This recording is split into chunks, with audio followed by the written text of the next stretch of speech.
Faut-il virer de nos cimetières les hommes morts pour la France?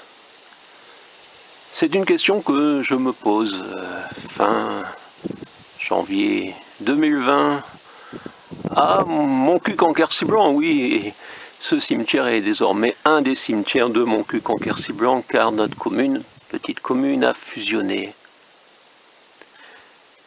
Ici repose mon époux regretté, notre cher père, Jean Fajol, mort pour la France le 16 novembre 1920, à 37 ans.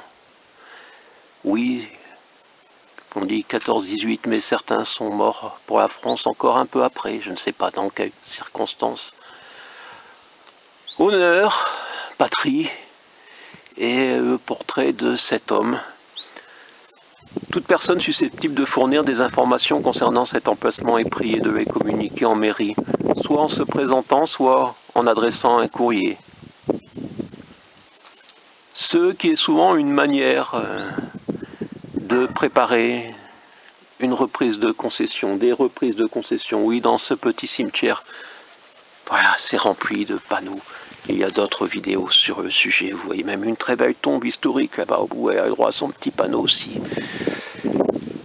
Voilà, je ne connais pas la famille des descendants de monsieur Jean Fajol. Il est un parmi les autres, mais il est celui qui a sa photo et qui a cette présentation du mort pour la France. Donc voilà. Faut-il virer des cimetières ceux qui sont morts pour la France? Et vous voyez, cette tombe est entretenue avec des fleurs artificielles, mais également, vous voyez, ce pot a été posé il n'y a pas longtemps. Il y a de nombreuses tombes qui sont dans ce cas-là avec des fleurs artificielles. Et les services municipaux sont passés fin décembre 2019 pour virer les fleurs de la Toussaint. Certaines me semblaient encore très potables. Et un mois plus tard, c'est sûrement les services municipaux également qui ont mis ce petit poteau. On pourrait dire qu'on ne les voit pas souvent. On pourrait dire qu'il y a des travaux qui ne sont pas faits, l'état des routes. On pourrait parler également, comme je le fais dans d'autres vidéos, d'un fil téléphonique, d'une arrivée d'électricité qui est ainsi depuis 1 an et demi. Voilà, ce ne sont que des exemples et ça montre un peu la considération, je pense, des morts.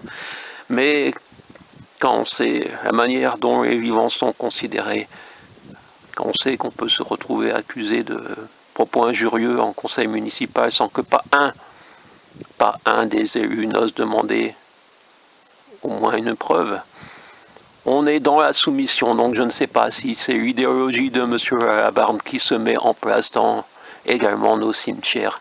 Ici repose un homme mort pour la France. Je ne le connaissais pas, je ne connais pas sa famille. Mais voilà, je vous parle de cet homme. Ah ouais. Là, je me sens un homme différent, j'ai jamais beaucoup. Ça me va bien, non, les filles. J'ai trouvé le document à l'entrée d'un autre cimetière où il y en a beaucoup à Montcuq-en-Quercy-Blanc, signé M. Labarde, 18 décembre 2019. Considérant qu'il est indispensable de prendre toutes les mesures utiles et nécessaires pour préserver le bon ordre, la sécurité et la salubrité publique ainsi que la décence du cimetière, conformément, c'est peut-être le plus vieux chêne de Montcuq-en-Quercy-Blanc, à côté de l'église Saint-Aignan.